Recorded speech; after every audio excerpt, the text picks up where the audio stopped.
Want to know how to create a new project of HTML and CSS in NetBeans?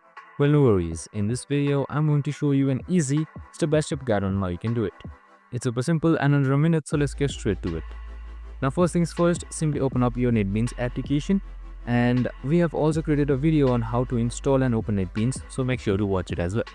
Now, once you've done all of that, here just simply select File on the top navigation bar. It should be on the top left side right here. Now once you've selected File, here on top you should be seeing New Project. Just simply select a new project right here. And once you've selected New Project, here you should be seeing Categories. So make sure you have HTML or CSS or JavaScript enabled on it to actually make a project. So you can just simply select HTML, CSS from right around here and then select Next. Select your project name and then select Next again, and then select Next. Finally select Finish and you're good to go. And once that is done, after a while all of the files and tools should be created and also should your project. I hope this video helped. If it did, make sure to like, subscribe and tune in with us for more of these videos. See you in the next one.